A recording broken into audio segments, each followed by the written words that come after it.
Good afternoon, everyone. My name is CPA Peter Waikaka Kariuki, a member of the advisory committee of DFIK. I have been requested by the chair of the executive committee to give a presentation on group dynamics and communication.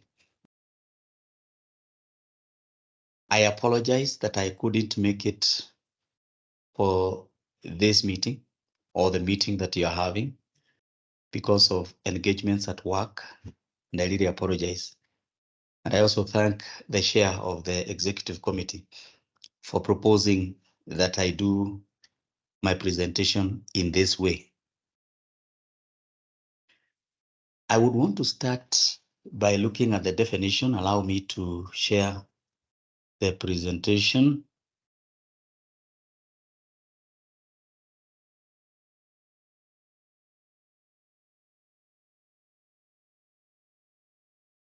Sorry about that.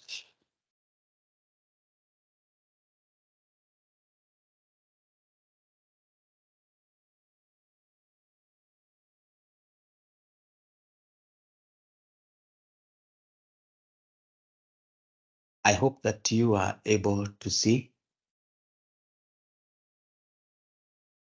Now, the definition of group dynamics. It refers to psychological and social processes that occur within a group, and this affects the interaction and relationship. And by so doing, it also influences the overall functioning of the members of the group.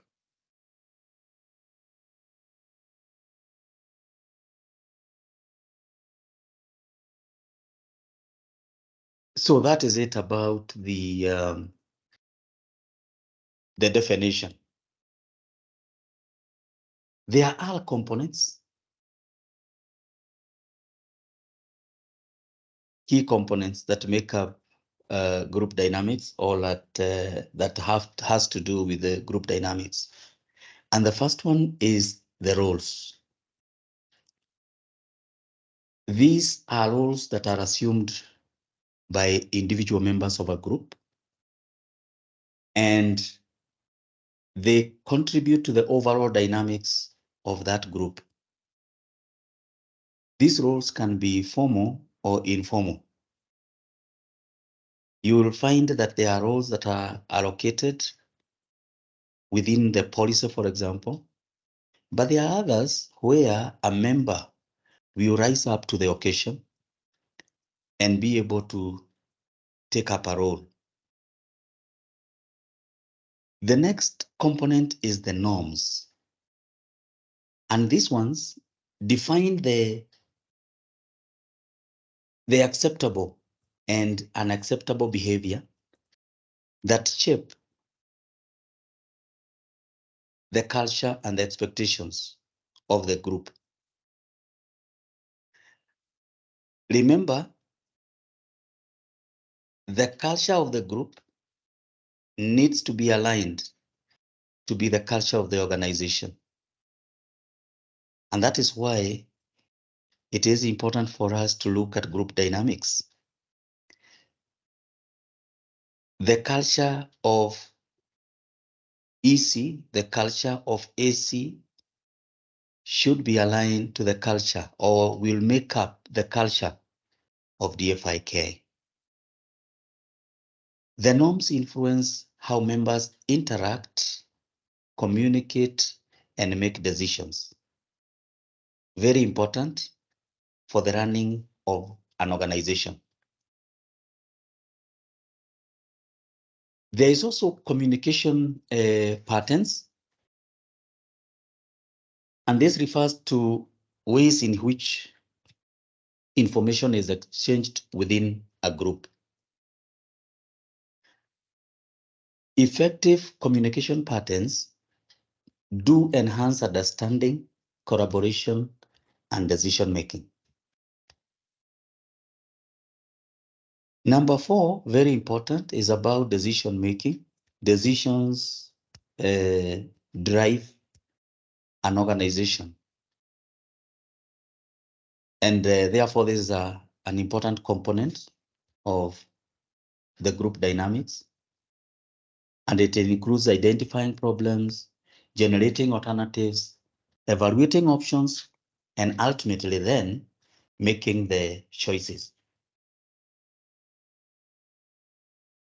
There are stages of group development, and I am sure we know them. So we are just reminding ourselves. And I really appreciate this session. I appreciate this format of training where we agreed that we can train ourselves, we can remind ourselves, because these are things that we know. So there are 5 stages of group development. The first one is the forming, is the initial phase where people are coming together, members of a group are coming together.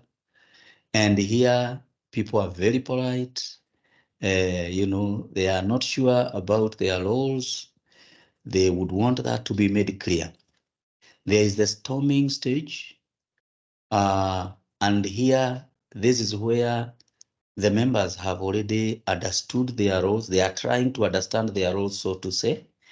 And they are settling down, they are getting confident. And therefore, this stage is characterized by conflict and competition. Members are asserting themselves at this stage. Then there is the norming.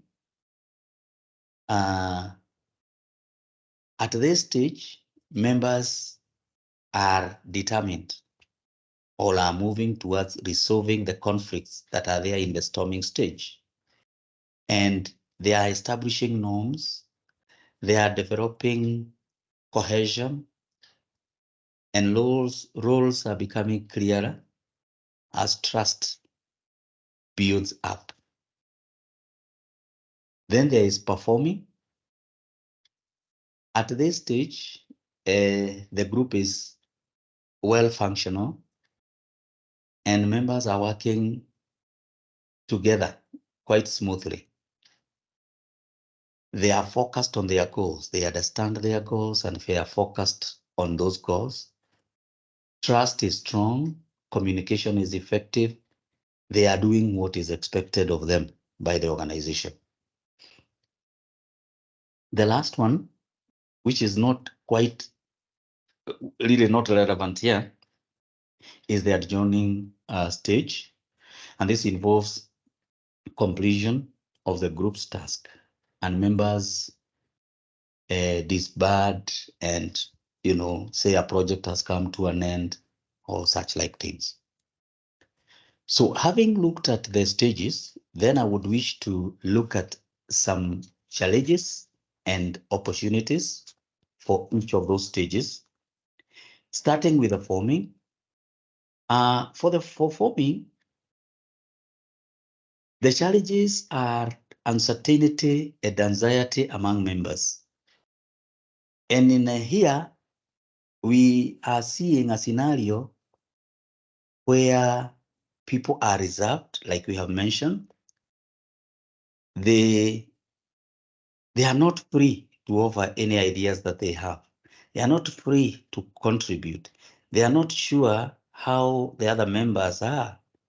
Their kindness, their openness in terms of receiving ideas. Will I offer an idea and then it is critiqued immediately, opposed right away? So they are badly served. And therefore, at this stage, we see quite some dependence on the leader. You find that the leader gets quite overloaded because he has to make every decision. He has to prompt every member to take up their roles or to come in and contribute, say in a meeting, in a discussion. There are opportunities associated with this stage, and the opportunity is establishing a positive tone for the group. Remember, this is a new group and there are no formations yet. So it is an opportunity to form it right, Don't allow negative tones to clip in, because if you do, then it will take quite some time to eradicate them. Then there is also an opportunity of identifying individual strengths and potential contributions. People have not been speaking, so the leader needs to, prompt people, encourage members to be able to come in and contribute. And this would go a long way to build the team and then ensure it delivers on its mandate. Then we go to storming stage, where the challenges are conflict and power struggle. Here, when we talk of conflict, we are looking at competition of interest. We have three entities.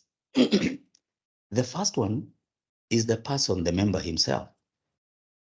The second one is the other member. For example, myself as a member of the advisory committee as one entity, and then Judith as another entity. Then there is also the organization. When we talk of AC and EC, that is a group, but there is a bigger group that is DFIK. So we see conflict between my interest and those of Judith, for the example I've given. We are seeing a conflict of interest between my interest and the interest of the advisory committee. And we could also see conflict between the interest of advisory committee against the DFIK as a whole, or even the EC and DFIK as a whole. There are opportunities in this group, in this stage, and the opportunities are resolving conflict. When we resolve conflicts, we are able to get greater or rather increased understanding. At the forming stage, or rather at the forming stage, people are not clear how they are being in DFIK, the committee they work in, will contribute to their, to their lives, to their professional capacity. And therefore, at this stage, then, members are seeking to understand what their sacrifice means, their sacrifice of their time to attend meetings of the committees of the DFIK. What has it to do with their lives? Then addressing challenges strengthens team cohesion.